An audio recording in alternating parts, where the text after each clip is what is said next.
ये चार बुनियादी राइट्स है आइन में, जिसको हम सामने रखकर मैं आपको बताऊंगा कि क्या वाकई में उन कमजोर तबका। अस्सलाम वालेकुम टू एवरीवन, कैसे आप सब। मेरा नाम है जयवानी। अस्सलाम वालेकुम दोस्तों, we are back in another reaction video viewers. मेरा नाम है उस्मान कुरैशी, नाम तो सुना ही होगा। कुछ तरीका है भीख मांगने। बिल्कुल बिल्कुल तो बिल्कुल।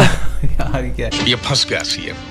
तो यार आज की वीडियो व्यूअर्स बहुत मजे की होने वाली। क्यों? क्योंकि भाई आज की वीडियो पे असदुद्दीन अवैसी साहब है और इस वीडियो का लिंक जो है वो आपको डिस्क्रिप्शन में मिल जाएगा, क्योंकि ये नई वीडियो है और बहुत ही ज़बरदस्त और बहुत ही मस्त वीडियो है। क्योंकि असदुद्दीन साहब ने जो बोला है पार्लियामेंट के अंदर, आज बात की है भाई, किस चीज़ की बात छेड़ी है, जो आपको पता है ख्वाजा साहब की दरगाह है और वहाँ पर जो प्रॉब्लम बनी हुई है वो कह रहे हैं भाई हटाएंगे, इसकी खुदाई करेंगे, खुदाई के अंदर निकलेगा एक वो क्या कहते हैं हाँ चिराग, जी, चिराग और क्या उसमें से होगा? निकलेगा हुक्म मेरे आका। गजब बेइज्जती है। हाँ देखिए, तो अब क्या करते हैं वीडियो तो में। पहले काम करते हैं, वीडियो को स्टार्ट करते हैं। 10 वीडियो होने वाली, आई होप आप लोगों को बहुत मजा आएगा। तो पहले काम करते हैं, वीडियो को स्टार्ट करते हैं, बाद में इंशाल्लाह बातें बाद में करेंगे। बातें 3, 2, 1 पिल्ले। अगर मैं इस पार्लियामेंट में खोद दूं, इसमें गड़ा कर दूं, तो खाने जहां का हिस्सा मिलेगा तो मेरी हो जाएगी ये। तो आज ओवैसी ने संसद में मस्जिद सर्वे, हिजाब, मॉब लिंचिंग, अजमेर शरीफ दरगाह के बारे में एक ऐसी आवाज उठाई है कि शायद ही कभी किसी ने इस संसद के अंदर ऐसी आवाज उठाई हो। आखिरकार दोस्तों, जनाब असदुद्दीन ओवैसी ने आज संसद में खड़े होकर ऐसी क्या आवाज उठाई है, हम खुद जनाब असदुद्दीन ओवैसी की ही जुबानी सुनेंगे। और दोस्तों यही नहीं, बल्कि आज संसद में संभल से एमपी जियाउर रहमान बर्क ने भी संभल के मामले पर एक बड़ी सच्चाई को आज भारत के सामने पेश कर दिया है। आखिरकार वो सच्चाई क्या है, हम खुद संभल के एमपी जनाब जियाउर रहमान बर्क की ही जुबानी सुनेंगे।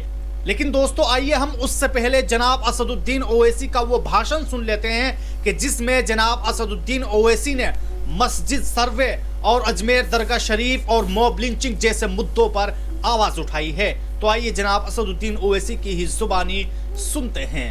Article 25, article 26, article 29, article 30, article 14, article 21, ये चार बुनियादी राइट्स है आइन में, जिसको हम सामने रखकर मैं आपको बताऊंगा कि क्या वाकई में उन कमजोर तबकात से इंसाफ हुआ।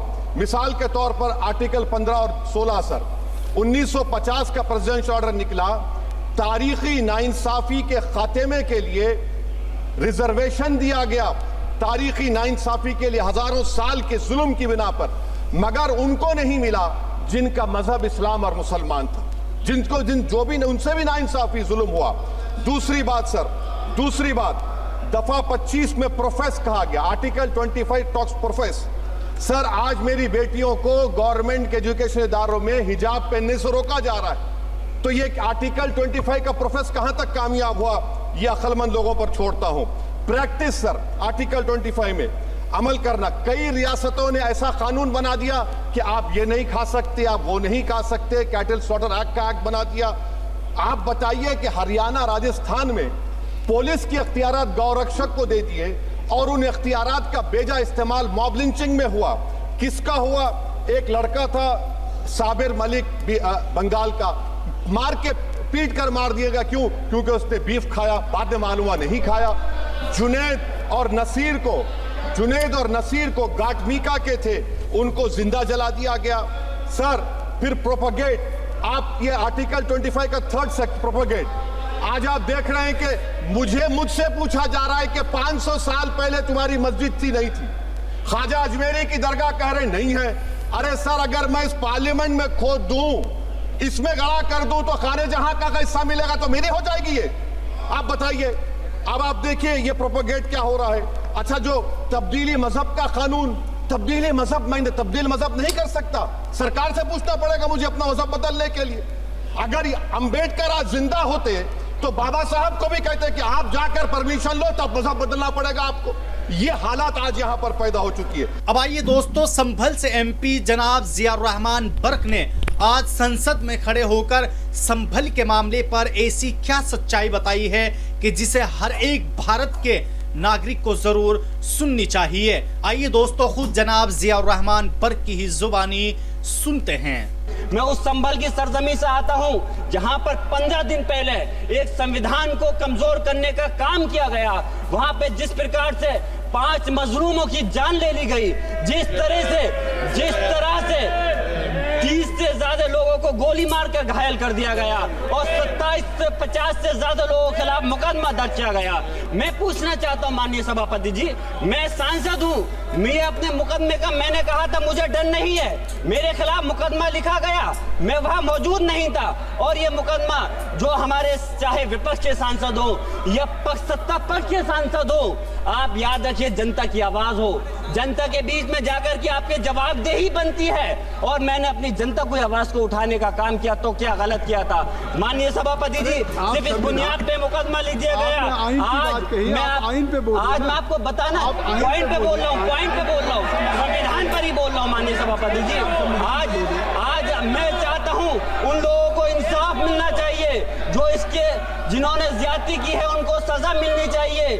और आज एक इमाम को सिर्फ इसलिए गिरफ्तार कर लिया गया संभल के अंदर कि सिर्फ उन्होंने अजान लाउड स्पीकर से दे दी थी।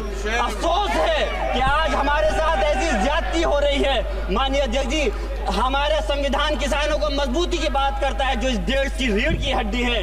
130 किसान जो 10 दिन से ज्यादा समय से जेल में बंद हैं, आप किसानों को हक नहीं दे पा रहे तो किसको हक देने का काम करोगे? मैं अफसोस करता हूँ आज पूरे प्रदेश और मुल्क के अंदर जिस तरह से हमारे लोगों की हिफाजत नहीं की जा रही। एक मॉब लिंचिंग सिर्फ धर्म के नाम पर, अगर कोई मुस्लिम है, ओबीसी है या पिछड़ा समाज का, एससी समाज का है तो नाम पूछ करके उसकी हत्या कर दी जाती है। बुलडोजर चलाए जा रहे हैं। हेट स्पीच, अगर कोई हम कुछ बोलते हैं तो हेट स्पीच करके मुकदमा दर्ज कर देते हैं। और जो हमारे धार्मिक आका हमारे सल्लल्लाहु अलैहि वसल्लम की शान में गुस्ताखी करता है, उनके खिलाफ कोई कार्रवाई नहीं। मेरे पास समय कम है, इसलिए तेजी के साथ में मुझे बोलना पड़ रहा है। माननीय सभापति महोदय जी, ये सवाल बंटवारे का नहीं बल्कि हम वतनों के लिए, जिनका जमीर मर गया है उनके जमीर को जिंदा करने के लिए है। हम चाहते हैं इस देश की आजादी, हमारी देश की, सभापति जी बस मैं अपनी बात खत्म कर रहा हूं, 1 मिनट।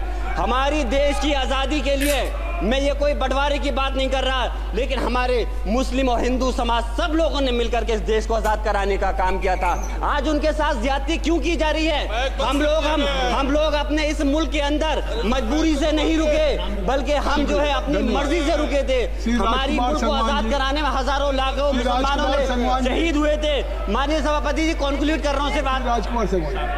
अब आइए दोस्तों, जनाब असदुद्दीन ओवैसी और जनाब जियाउर रहमान बर्क के आज के इस भाषण पर लोगों ने क्या रिएक्शन दिया है उसे भी देख लेते हैं।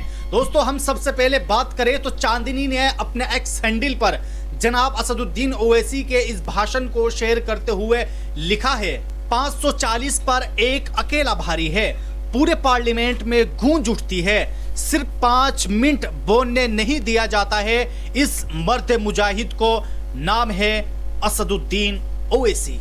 और दोस्तों, इसी तरह संभल से एमपी जनाब जियाउर रहमान बर्क के इस भाषण पर अंसार इमरान एसआर ने भी कुछ इस तरह लिखा है, संभल में 5 युवाओं को मार दिया और 30 से ज्यादा लोगों को गोली मारकर घायल कर दिया जाता है। 2750 से ज्यादा लोगों के खिलाफ मुकदमा दर्ज किया गया है। आज एक इमाम को सिर्फ इसलिए गिरफ्तार कर लिया गया कि उन्होंने अजान लाउड स्पीकर पर दी थी। और दोस्तों, इसी तरह मिल्लत टाइम ने भी अपने एक्स हैंडल पर जियाउर रहमान बर्क के इस बयान को शेयर करते हुए लिखा है, संभल में मस्जिद के इमाम की गिरफ्तारी, जामा मस्जिद सर्वे, 5 मुस्लिम जवानों की शहादत और दूसरे कई मुद्दों को मजबूती से संसद में सांसद जियाउर रहमान बर्क ने उठाया और कहा अब और अत्याचार नहीं करेंगे बर्दाश्त। तो बहरहाल दोस्तों, आप सब लोगों ने इस वीडियो के अंदर जनाब असदुद्दीन ओवैसी का भी भाषण, हाँ जी, देखें तो कितना जुल्म है और जुल्म की इंतहा देखें कि एक तो पर्दे के ऊपर उनको काट पीट रहे हैं और चलें ये तो चलो कुछ नहीं है,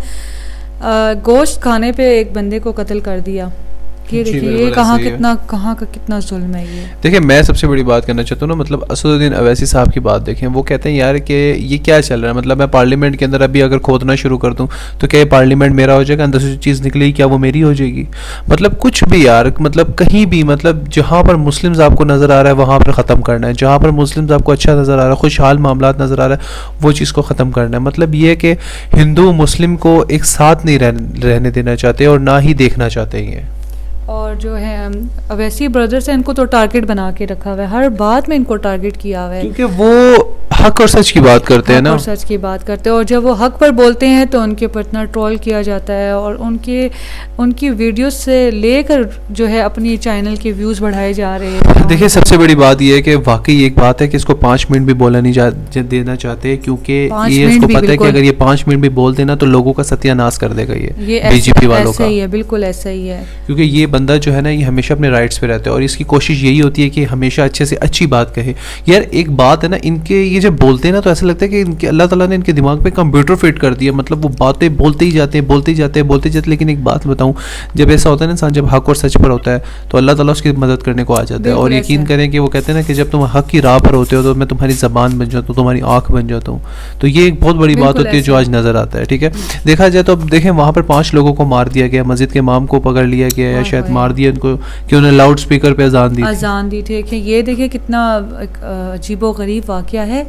अजान देने पे आप लोग मार रहे हैं। हमें ये बताया कि आप लोग जो पूजा पाठ करते हैं, कभी सुना है कि मुस्लिम ने मार दिया आपकी पूजा सवाल ही पाठ नहीं पे? उठता। यहाँ पर कितनी पूजा पाठ होती है, हमारे मोहल्ले में कितनी पूजा पाठ होती है, हाँ। यहाँ पर मंदिर चल रहे हैं, किसी ने कोई बुरी नजर से कोई नहीं भी देखा। किसी ने नहीं कहा कि मार टन दो। टन जो घंटियां बज रही होती हैं इसका कभी भी मतलब किसी ने यही बुरा है नहीं कि बोला। आप लोग घबराए हुए हो, डरे हुए हो, और हमेशा मुस्लिम को खत्म यही करना बात चाह है ना। रहे हो। और लेकिन यार बात तो वही, यार सिर्फ आप हिंदुस्तान से ख़त्म करोगे। देखो ये मेरी वही बात होती है, मेरी एक अगर बातों से किसी की भावनाओं को ठेस पहुंचता है तो मैं सीरियसली बात एक हमारा नॉलेज की मतलब बात ये कहना नहीं है, चाहता हूँ कि हाँ। देखिए एक भगवान जो होता है ना वो पूरे वर्ल्ड का होता है, ना कि सिर्फ हिंदुस्तान का। उस भगवान पे यकीन करें जो पूरी दुनिया का भगवान है, ना कि सिर्फ केवल हिंदुस्तान में। क्योंकि आपके जितने भी मौजूदात बताते हैं आप लोग वो सिर्फ हिंदुस्तान में ही होते हैं। राम भगवान आपके सिर्फ हिंदुस्तान में है, कृष्णा की बात करते हैं वो आपके जो गॉड है वो हिंदुस्तान की ही बात करते हैं। ठीक है, फिर आप कहते हैं 33 करोड़ देवी देवता हैं, तो रब्बुल आलमीन तो सिर्फ एक ही है ना। बिल्कुल। आप तो जिस मर्जी को कहेंगे कि यार वो मतलब ठीक है आपके दीन है, एक्सेप्ट है यार, मतलब हर किसी के जो एक देखा जाए तो भाई दीन की रिस्पेक्ट करना हर दीन हर सूरह मजहब काफिरों की ने बात है। बताया है तुम्हारे लिए तुम्हारा दीन, हमारे लिए हमारा दीन। तो ये बात मैं कहना चाहता हूँ कि किसी के दीन को बुरा नहीं कहना चाहिए। ठीक है, अगर आप लेकिन मैं मेरी जो पॉइंट ऑफ व्यू मेरा ये है ना व्यूअर्स, मेरा पॉइंट ऑफ व्यू ये है कि यार दीन ना कि केवल एक मुल्क के लिए होना चाहिए बल्कि पूरी दुनिया के लिए होना पूरी चाहिए, world पूरी के लिए कायनात होना के लिए चाहिए, होना पूरी चाहिए। ठीक है, कायनात के लिए। रब्बुल आलमीन वो है जो पूरी कायनात का मालिक है। ठीक है, ना कि सिर्फ हिंदुस्तान या पाकिस्तान का मालिक हो। क्योंकि यहाँ पर एक बातें बड़ी चेंज होती है कि यार हमारा बस जो गॉड है वो बस हिंदुस्तान में ही है और हिंदुस्तान से आगे नहीं है। जैसे गौ माता सिर्फ हिंदुस्तान के अंदर ही गौ माता है, बाकी आउट ऑफ कंट्री में तो उसका मीट भी चल रहा है, उसका बीफ गोश्त भी चल रहा है, स्टेक चल रही है, आई थिंक स्टेक ही कहते हैं ना उसको। ठीक है, उसके राइस के साथ चल रहा है, ईच एंड एवरीथिंग हर तरफ चल रहा है। ठीक है, अब यहाँ पर कुछ जो व्हाट्सएप वाले अंकल आंटी जो होते हैं वो नीचे ग्रुप अपने कमेंट्स कर देंगे, देखिए जी, हाँ। कमेंट्स कर देंगे और कमेंट्स में वो बोलेंगे यार पोग भी तो है, वो खाते हैं ना, क्या कहते हैं हाँ उसको, जी। पिगी जो होती है। ठीक है, और वो भी तो खा सकते हैं ना, वो भी तो खाया जाता है। तो भाई उसमें और इसमें ज़मीन आसमान का फ़र्क है। ठीक है, लेकिन अंकल जो व्हाट्सएप वाले अंकल और व्हाट्सएप वाले आंटियाँ जो है ना जो नीचे इस तरह के कमेंट्स करती हैं वो इन चीज़ों से बाज नहीं आएंगे। तो अच्छा चलो ठीक है, मुझे एक बात का जवाब दे दो, आप उनको रोक सकते हो, गाय को साइड पे कर दो। आप मुझे बताओ कितने पिग खाए जाते हैं आउट ऑफ कंट्री में, बहुत खाए जाते कितना हैं भाई, खाया आप जाता है, उनको रोक फेवरेट ले, वो डिशेस भी आप तो उनको रोक human- सकते हो, वो भी तो एक एनिमल है। मतलब हाँ ये कह रही ह्यूमंस है। नहीं मतलब ये वो भी तो जानदार हैं, सांस लेते हैं। हाँ ठीक है, बिल्कुल। मतलब उसको क्यों रोक कर रहे लें, हो? वो तो बहुत ही गंदा जानवर है। गंदा जानवर ठीक है, है, बिल्कुल। और मतलब बहुत ही गंदी कैटेगरी के एनिमल्स में आता है, उसको रोक लें। आप उसको तो रोक नहीं सकते हैं। आप कहते हैं सिर्फ गायें, तो गायें इस दुनिया में सबसे ज़्यादा खाई जाती है भाई, किसको रोकोगे यार। किस को बिल्कुल। सर्विस मिलते हैं इंशाल्लाह नेक्स्ट वीडियो में। बहुत ख्याल रखिएगा, हम दोनों को दीजिए जस्ट तब तक के लिए अल्लाह हाफिज़।